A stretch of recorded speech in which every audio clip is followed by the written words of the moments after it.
Ma grande sœur est décédée sous les coups de son mari il y a 6 mois de cela. Je suis désolée, Sandrine, que tu n'aies pas écouté nos conseils. Malheureusement, voilà, aujourd'hui, il est sur le point de se remarier, un peu comme le pasteur Pinassi, tu vois. En fait, ma grande sœur, ça faisait 15 ans qu'elle connaissait cet homme. Et au départ, elle me disait, ouais, mais ce n'est qu'une gifle. Il m'a seulement crié dessus. Il m'a bousculé par erreur.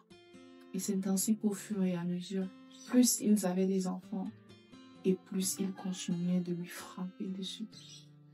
Dernièrement, en janvier, alors qu'elle était enceinte, il lui a donné plusieurs coups d'enfant. Plusieurs. Mais quand je vous dis plusieurs, c'est plusieurs coups. Mais vu qu'après cela, il s'est tout de suite excusé et qu'elle savait que son mari était poursuivi par les services sociaux, elle n'a pas voulu aller à l'hôpital. Elle était connue des services sociaux, son mari aussi. Elle était connue dans les hôpitaux, donc si elle allait à l'hôpital, on aurait fait le lien. Malheureusement pour elle, ce qu'elle ne savait pas, c'est que l'enfant qu'elle portait dans le monde avait eu des séquelles en fait. Et avec le temps, l'enfant n'a pas pu supporter les coups qu'il a reçus et il est décédé dans son ventre. C'est ainsi que l'enfant a commencé à se décomposer dans son ventre. Elle n'était pas au courant. Et un soir, elle s'est évanouie, on l'a menée à l'hôpital. Le temps qu'on fasse le rapport, qu'on fasse le lien, qu'on fasse l'échographie et tout, le temps pressait. Mais vous savez, en Europe, comment ça se passe? C'est pas, tu vas pas arriver à l'hôpital, on va tout de suite. Il y a plusieurs étapes à faire. Le temps de traverser toutes ces étapes-là, le temps de faire tous les examens pour comprendre de quoi elle souffrait et de la prendre en charge, il était déjà trop tard. Elle était décédée. Une fois, elle a quitté son mari.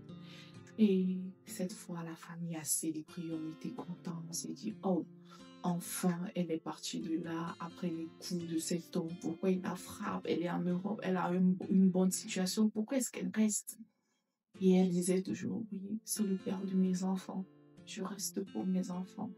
Si je pars, qui voudra de moi avec mes 4 enfants? Je supporte, il a promis qu'il va changer. Cette fois, elle est partie chez une cousine. Tellement on la traitait bien là-bas parce qu'on appréhendait qu'elle s'en aille, on appréhendait qu'elle fuit la maison. Tellement notre cousine s'est bien occupée d'elle, mais son mari n'a pas arrêté. Supplication après supplication. Une fois, elle a dit oui, mais je pars seulement lui faire voir les enfants. Il y a passé la nuit, on a compris que c'était mort. La prochaine fois, il a invité au restaurant, puis il lui a acheté des fleurs, il a changé sa voiture, il lui a donné tellement de choses qu'elle a dit non, mais cette fois-ci, c'est la bonne. Elle est repartie. Seulement qu'on savait qu'une fois qu'il te frappe, il va recommencer. À peine elle est repartie là-bas, un jour son téléphone a sonné, un collègue l'avait appelé juste pour savoir 2, 3 petits trucs. Elle a fini aux urgences. Comme je vous l'ai dit tantôt, elle était connue des services sociaux et des urgences. Mais cette fois aussi, elle n'est pas partie. Cette fois, elle a eu des séquelles au crâne. Elle a dû avoir le crâne bondé parce que sa crâne était ouvert, il y avait du sang, vitaminé de sang, elle souffrait. Mais elle a menti. Elle a dit qu'elle était tombée dans l'escalier. Pourtant, on voyait des bleus partout sur son cou. Il l'avait frappé, il lui avait donné des coups.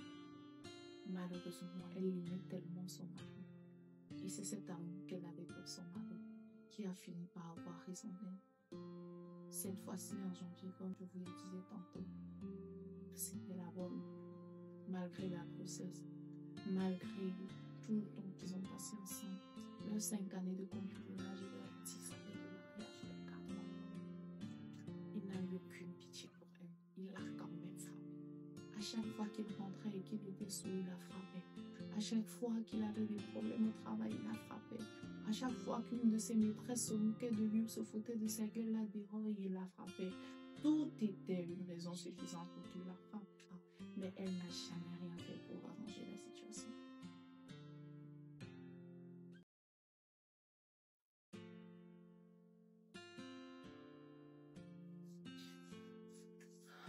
Bref, vous l'avez certainement entendu un million de fois, mais je vais le dire encore. À la première gifle, à la première tentative, partez.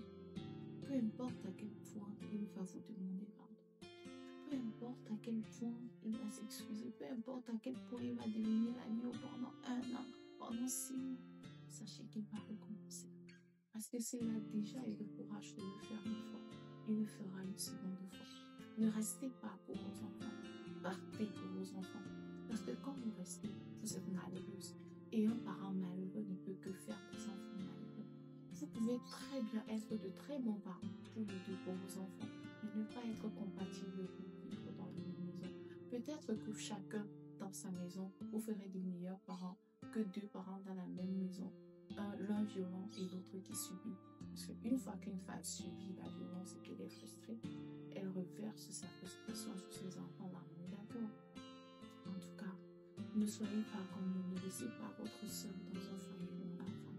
Et la soeur, ne soyez pas comme ma grande soeur qui a dû rester dans son foyer et qui est morte sous le coup de son mari.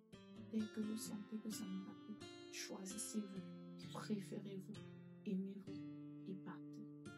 Et vous, quelle est cette histoire qui a changé votre vie? Quelle est cette histoire qui a bousculé votre vie? Quelle est cette histoire qui vous a fait prendre une décision radicale?